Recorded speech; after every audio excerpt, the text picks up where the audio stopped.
This week on Hermitcraft. It looks like my eyes are white. Check it out. I got white eye.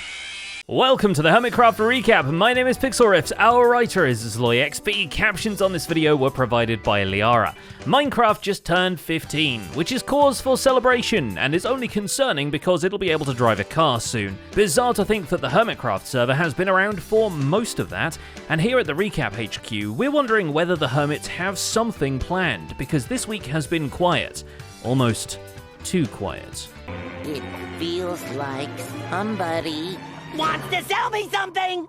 I told you he was on to us! Maybe we're barking up the wrong tree and nothing remarkable is about to happen, but the perils of writing this stuff on Saturday morning is that by Saturday afternoon the server could have established a new form of government, launched a minigame tournament, be preparing for war, or exploded. Possibly even all of the above. So I guess we'll see. For now, we're only able to deal with the past 7 days, so let's take a look at all the events and mishaps that occurred on the Hermitcraft server this week. Starting with Vintage Beef, who releases test copies of his TCG Go card game, and it doesn't have natural predators, so the server may never recover.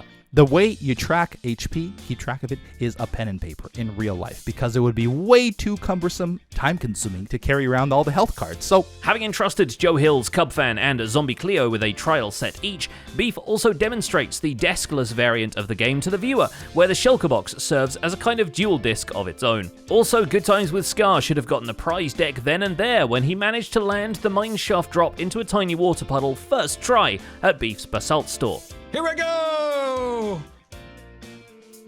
what? And you subscribe if you have Amazon Prime. Oh, I finally got it! Oh, you did it! What the heck, dude? He might have used up all his full damage luck for the month there, so good thing it's almost June. I learned how to do MLG water buckets in a hardcore series. What? In a hardcore series? It was 2021. It was a weird year. To further understand the gravity of the situation, Zombie Cleo, Azuma Void, Impulse SV, Gemini Tay, and Pearlescent Moon continue Grian's experiment in downward velocity. Oh! Wow. That's pretty fast. The thesis is that a player on a pig in a boat can outrun a Joe Hills with a trident as long as 4 more people are pulling them down with fishing rods. The Hermitcraft space program seems to be working in the wrong direction, but they've sure got the spirit. Did I go zoom? Did anyone have Did it replay work? mod on? Zoom. I do. Oh, thank You zoom goodness, so Impulse. fast. Impulse SV goes 1 step ahead and does a 180 on the Skizzleman statue he didn't much like pointing in his general direction.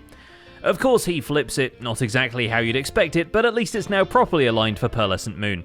So there was signs on it with text, and I went through and generated what would make it upside down text. So look, this actually says, "Hi Skizz, made Joel the other one." Impulse's main focus for the week is expanding the subway obstacle course under the cyberpunk city, and he's ready to take it to the next level, the underwater one. Having discovered a sizable submerged cavern network at the end of the tunnel, Impulse starts incorporating it into the already finished part of the parkour race, even luring in a drowned to target the passers-by with tridents.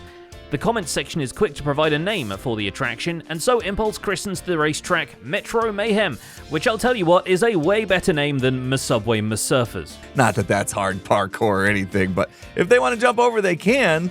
But then they're going to be met with a few extra obstacles down here. In the meantime, Impulse himself joins a whole other race now that Azuma has put a prize on Elder Guardian heads and teleports himself 20,000 blocks away through the nether just to catch up on the number of old fish slain. Tripled the next person's. I mean, Cub is on this list, and you know Cub also likes his challenges, so. Whenever you've moved into a new place, you've got to start worrying about the rent, and this week XP Crafted rents some sponges from Tango because he's also worried about flooding. Couple diamond blocks a week, 2 diamond blocks. and I'll replace any loss with my own sponges. Oh, see, that's good. Actually, XP's Ocean Monument base is looking much drier after he spends several streams sand gridding and drying out huge sections of the circular perimeter.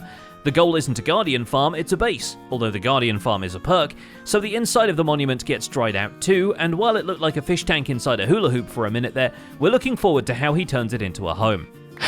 We are nowhere near getting this place to a workable state, I guess. It's been a journey. While the players are eradicating a unique species on his behalf, Azumavoid sinks into a whole different trend.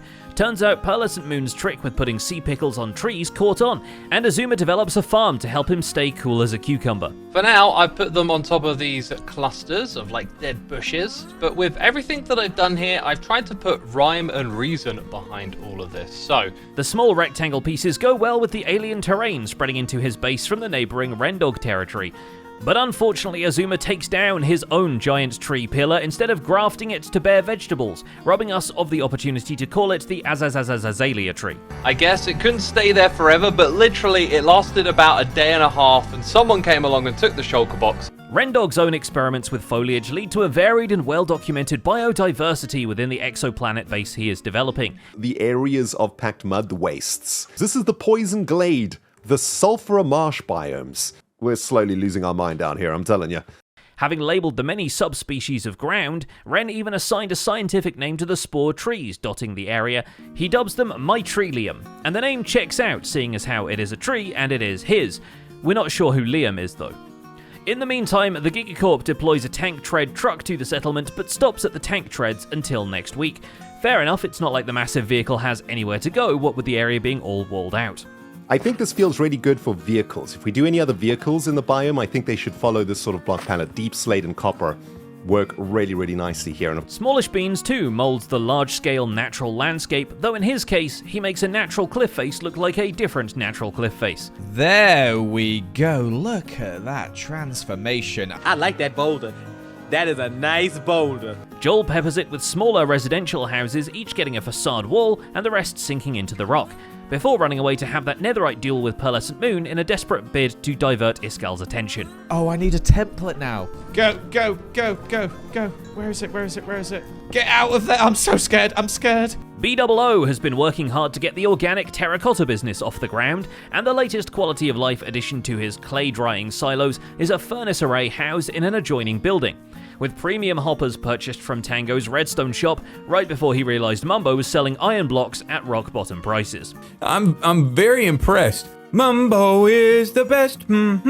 Committed to using bamboo slabs as fuel, B-Dubs redstones up a few options for filling hopper minecarts effectively, then introduces Scar to the operation and encourages him to go into business in opposition to Big T. Am I perhaps sniffing the formation of small T? Officially, will we registered as Shore T. When Rendog throws down the gauntlet, B-Dubs is wary of accepting, but you can't really ignore a challenge when it slaps you in the face with a hanky. And finally there's Doc M77, and like sand through the hourglass, so are the days of his life. When he's not dying from flying into stuff with Flight Duration 3 rockets, anyway. Oh, I was just going around showing the viewers. Whoop. I mean, you know, living in this cuckoo village made you all cuckoo. Doc has decided that manually crafting stuff is for people with more time on their hands, and his friends in the technical community have instead been using that time to design auto-crafting systems. But instead of using multiple crafters locked to different recipe shapes, this design by Glotz uses a single crafter and 9 item inputs on the surface.